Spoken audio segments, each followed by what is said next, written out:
Within the darkest recesses of history, there exists a painful truth that demands our acknowledgement. In this distressing narrative, we uncover the unimaginable suffering endured by African men who were ensnared in the grip of white masters. In this video, we shall explore 5 deeply unsettling and heart-wrenching methods by which these men were compelled into acts of degrading exploitation, leading to the erosion of their self-worth and dignity, all in the name of dominance and control. Before we delve further into this video, we kindly request your support by clicking the like button and subscribing to our channel, keeping you informed about our enlightening exploration of this chapter in Black history. Number 5. Sexual assault. A significant facet of the abuse endured by enslaved African men was sexual assault, often committed by male slave owners, merchants, and overseers. These horrifying acts took place both in the United States and in the Caribbean, where the institution of slavery held sway.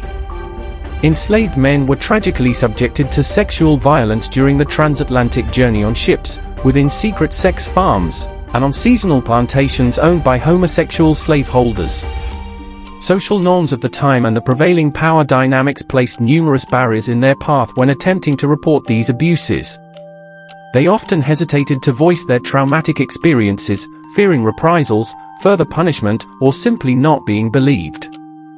Moreover, the notion of enslaved men being sexually assaulted by other men, particularly those who were married or involved with multiple partners, was met with skepticism and disbelief by society. Unlike enslaved women, who could exhibit visible signs of abuse or become pregnant due to sexual violence, enslaved men lacked these markers. This absence of concrete evidence compounded their struggle and led to the dismissal and disbelief of their agonizing experiences. Nevertheless, despite these daunting challenges, accounts and testimonies have emerged to shed light on the extent of the indecent exploitation endured by enslaved African men. These narratives reveal that many of these men were compelled to engage in sexual acts with their masters' wives when the masters were absent. White mistresses, driven by notions of racial superiority and a desire for physical pleasure, would exploit the physical strength and physique of African male slaves for their own sexual gratification. Number 4. The practice of buck breaking. One particularly cruel and sadistic method employed by white supremacists and slave owners to establish dominance, inflict humiliation, and subjugate enslaved men was known as buck breaking. This practice was widespread in the Caribbean and other regions of the Americas where slavery thrived, especially during periods marked by increased slave rebellions. The primary objective of this brutal practice was to strip enslaved men of their dignity, emasculate them, and instill fear among the slave population through public sexual abuse. The white oppressors aimed to degrade these men both physically and psychologically. The process of buck breaking typically commenced with the public humiliation and physical punishment of the enslaved man. Stripped naked, he endured severe floggings in front of an assembled crowd, often including other slaves. This public spectacle served as a means to dehumanize and debase the individual, reducing him to a mere object of amusement and terror. Following the flogging, the enslaved man would be sexually assaulted by a white man, often the slave owner or a designated buck breaker.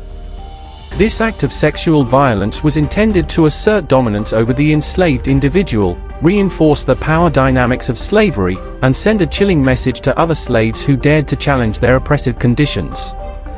Accounts from enslaved individuals who survived this horrifying ordeal reveal the immense psychological trauma they endured.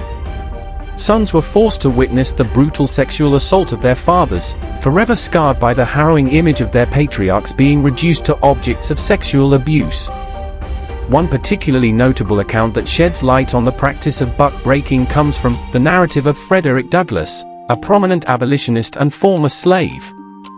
Although he did not personally experience buck breaking, he witnessed its occurrence and eloquently described the brutalities inflicted upon enslaved men in his autobiographical works. His narrative of the life of Frederick Douglass, an American slave, offers a compelling first-hand account of the dehumanization and exploitation endured by enslaved African men. Another enslaved African-American woman, Harriet Jacobs, penned Incidents in the Life of a Slave Girl, which also exposes the sexual abuse inflicted upon male slaves.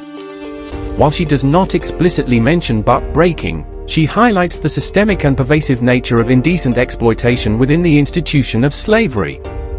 The devastating consequences of buck-breaking cannot be underestimated.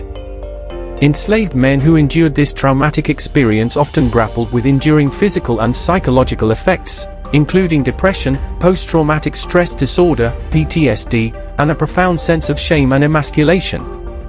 Some opted to end their lives, while others attempted to escape the horrors of slavery, never to return. Number 3. Breeding farms. During the era of the abolitionist movement, when efforts were underway to curtail the transatlantic slave trade and emancipate enslaved individuals, plantation owners faced a significant challenge.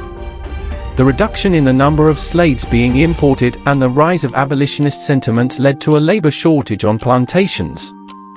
In a desperate bid to maintain their economic interests and meet market demands for their produce, plantation owners resorted to the establishment of breeding. For instance, in Frederick Douglass's autobiographical work, Narrative of the Life of Frederick Douglass, an American Slave, Douglass recounts witnessing enslaved men compelled into sexual acts for breeding purposes. He vividly describes the anguish and suffering he observed in these men, emphasizing how these experiences dehumanized them. Another individual, Charles Ball, who was enslaved in Maryland during the early 19th century, provides a first-hand account of the horrors of the slave breeding system in his memoir, Slavery in the United States, a narrative of the life and adventures of Charles Ball. Ball chronicles the cruel separation of families, with children forcibly taken from their parents' arms and sold to distant plantations. These heart-wrenching scenes unfolded on numerous breeding farms across the South, where the fundamental rights of enslaved individuals were systematically violated. One of the most notorious slave breeding farms was operated by Pierce Butler, a plantation owner from South Carolina, known as Butler Island Plantation. This plantation symbolized the commodification of human life, as Butler openly engaged in the business of slave breeding, treating enslaved individuals as mere commodities to be bought, sold, and bred at will. The suffering and dehumanization endured by those unfortunate souls on Butler Island stand as a chilling testament to the depths of human cruelty. While historical records may be limited, the narratives and testimonies of formerly enslaved individuals provide invaluable insights into the horrors they endured. Frederick Douglass and Charles Ball, whose narratives were previously mentioned, offer powerful first-hand perspectives on the dehumanizing practices perpetrated by white slave owners, including forced sexual encounters and the resulting emotional and physical traumas experienced by the victims. Number 2. Castration and genital mutilation. Enslaved African men were often perceived as constant sexual threats to white masters due to their physical strength, vitality, and potential to challenge the existing power structure. This fear of rebellion, coupled with the perceived sexual prowess of African men, fueled the white masters' desire to exert control over their bodies and eliminate any potential threats to their authority. One of the most abhorrent methods employed for this purpose was castration, which served as a form of punishment, subjugation, and psychological control. Enslaved men frequently faced castration in response to alleged sexual transgressions, such as being found in bed with a white master's wife or daughter. This brutal act aimed to emasculate and dehumanize the individual while asserting the dominance of the white master. Historical records and personal testimonies provide chilling accounts of the castration of enslaved African men. For instance, in 1822, an enslaved man named Cato was castrated in Georgia after being accused of having an affair with a white woman. Such acts were not isolated incidents, but rather widespread practices intended to instill fear and deter any resistance. Enslaved men who demonstrated leadership qualities or were involved in rebellious activities were particularly targeted for castration. By stripping them of their reproductive abilities, white masters sought to undermine their authority, diminish their perceived threat, and degrade their standing within their communities. Men who organized and led slave revolts or rebel groups were labeled as women in an attempt to degrade and demoralize them. The castration and mutilation of African men aimed to crush their spirit, strip them of their pride, and erase their sense of identity.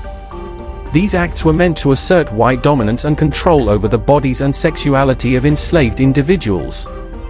Number 1. Entertaining sex.